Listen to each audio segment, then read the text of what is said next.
Bien. Alors, nous venons d'ouvrir maintenant la porte du centre d'intérêt 2 et ayez les réflexes de la répétition.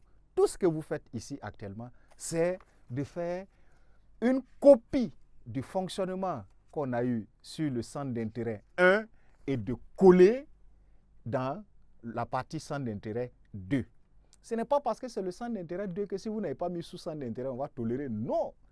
Voilà. Ce n'est pas parce que c'est le centre d'intérêt 2 qu'il y a une différence d'appréhension ou d'appréciation des choses par rapport au centre d'intérêt 1. Non. Le centre d'intérêt 2 va aussi nécessiter le passage par un premier sous-centre d'intérêt. Lui, il est déjà lancé. Donc, vous partez directement avec l'analyse. Voilà pourquoi je dis, je vous suggère, je recommande que vous fassiez dans la transition le bilan partiel, à la fois la synthèse du centre d'intérêt 1 et l'annonce du centre d'intérêt 2. Il est lancé, la ferme conviction de vivre le bonheur à tout prix étant lancée. Nous allons aller avec le premier sous-centre d'intérêt directement. Je vous le donne en une sorte de, cette fois en style télégraphique, pour que vous puissiez commencer à vous entraîner avec la recherche des expressions, des outils, des mots, les outils de la langue, en gros comme ça, pour vous entraîner à cela. D'accord? Voilà. Alors, cela dit, au centre d'intérêt 2, d'accord, pardon, qui est déjà lancé, nous allons fixer directement son premier sous-centre d'intérêt.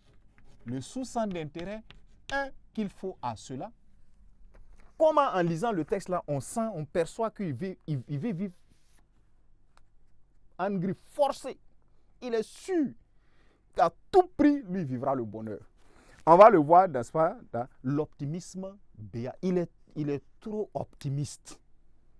Il n'y a pas dans son texte-là un certain doute, une résignation, un abandon du bonheur. Non, il parle comme si le bonheur, c'est tout de suite pour lui. L'optimisme béat, candide, l'optimisme audacieux. D'accord? Donc, sans l'intérêt 1, il y a l'expression d'un optimisme, on va dire, béat, n'est-ce pas? Audacieux, candide, innocent, etc. Chacun y va de sa compréhension de ces choses. Et l'outil d'analyse 1 qui va vous permettre de rendre compte de cela, je vous le donne ainsi en ordre de tirer les temps verbaux. Vous avez des temps verbaux. Si vous rabattez sur les temps verbaux, vous allez voir le futur. Le futur simple de l'indicatif, car tout le texte est presque construit du futur simple de l'indicatif. Un jour, moi, ma femme aura, je serai escorté, j'aurai une villa, j'aurai, vous voyez. Et ce futur simple-là, sa valeur immédiate vous fait penser à quoi? Le bonheur est à l'horizon, immédiat.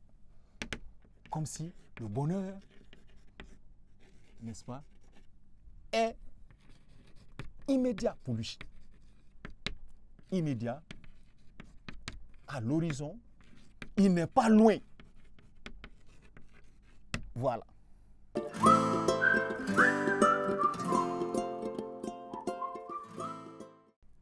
Le futur simple de l'indicatif, voilà sa valeur ici. Cet optimisme-là, vous le percevez à travers quoi? Toujours dans le texte, les modes de verbe. Or, vous allez vous rendre compte que quand nous voyons les outils d'analyse, dans les autres outils d'analyse complémentaires du commentaire composé, on avait vu des outils de grammaire tels que les modes, les temps verbaux, les modes verbaux, les accords, etc. Le mode utilisé ici, le plus dominant, c'est l'indicatif. Or, vous avez dit l'indicatif montre quoi? Les faits réels. Les faits qui ne peuvent pas être mis en doute, sinon on aurait passé à un autre mode. Les faits qui ne sont pas dans un futur à venir, un futur passé ou un passé, on ne parle pas de subjonctif, il est au mode indicatif. Moi, je serai un grand artiste. Ma femme sera. J'aurai une villa. Vous voyez? Donc, il est dans un futur simple. On est dans le temps verbal. Dans le mode, il est à l'indicatif. Et vous voyez, le commentaire composé ne se limitera donc pas à une quête effrénée des figures de style vous êtes dans des outils d'analyse pertinents comme ça, tels que le temps, les modes, les catégories verbales, etc. Tout ça pour pouvoir être des ressources d'analyse. Ça diversifie vos outils d'analyse. Donc, l'indicatif est dominant dans le texte. Voilà.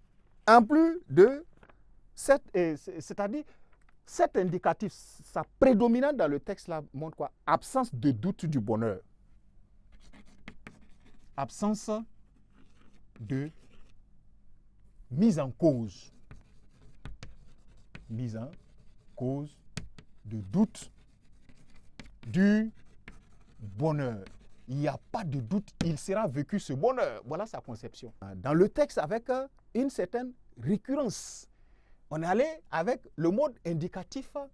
Alors, un deuxième mode, si vous voulez, vous êtes là dans l'impératif. Histoire de vous dire que ce n'est pas parce que nous avons procédé par un outil d'analyse, par famille de procédés, qu'il faut vous forcer à rester sur un outil d'analyse. Un ou deux outils d'analyse sur, n'est-ce pas, un procédé peut passer, il n'y a pas de problème. Donc, vous avez un impératif, n'est-ce pas, dans le texte, le mode impératif, qui a un sens. Il correspond, on va dire, à des répliques. Voilà, réplique sarcastique. Sarcasme. C'est comme, n'est-ce pas, de la moquerie. Voilà, de la moquerie vis-à-vis de ceux ou à ceux qui doutent que lui, il vivra le bonheur. Donc, il vivra le bonheur. Il réplique, l'impératif traduit des répliques sarcastiques. C'est-à-dire, il se moque plutôt de qui se moque de lui. D'accord? C'est ça qu'on va appeler des répliques sarcastiques, n'est-ce pas? À qui douterait de sa conviction de vivre le bonheur? Voilà. À qui douterait, n'est-ce pas, de sa conviction de vivre son bonheur. Donc, voilà pourquoi il dit à répétition, riez. Riez. Ouais, riez. Dans tout le refrain. Riez dans les refrains. Donc, quand il dit riez, c'est une manière de dire, d'accord, restez là, rire, de toutes les façons, moi je vivrai bon. Mais riez est un mode impératif.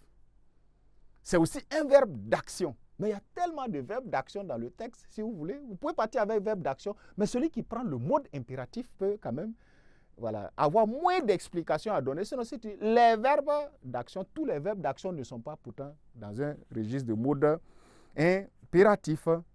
Alors, vous allez voir la forme emphatique. La forme emphatique, un autre outil d'analyse, la forme. Vous avez la forme emphatique. Vous l'aurez compris, nous sommes là dans les types de phrases. Pardon, dans les types et formes de phrases, précisément les formes de phrases. L'emphatique. Et la forme emphatique que vous avez là, vous avez au vers 1. Vers 1, vous avez un procédé de reprise par un pronom tonique. Un pronom tonique. Vous voyez? Et cela montre quoi? Une insistance. Insistance. Insiste.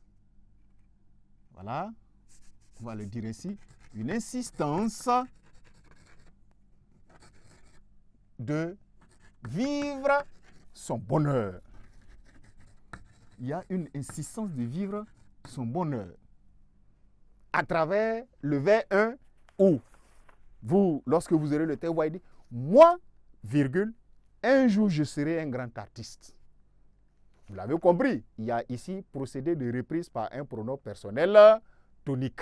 Je serai un jour un grand artiste. Mais quand il dit moi, virgule, il y a une insistance pour dire qu'il ne faut pas faire de cela un doute. Celui qui ne sera pas un grand artiste, ça, lui, ne sait pas. Mais lui, il sera un grand artiste. Le commentaire qui ressort est une insistance. Et tout ça montre quoi? Il est très optimiste. Et on va dire peut-être à la limite exagérément optimiste.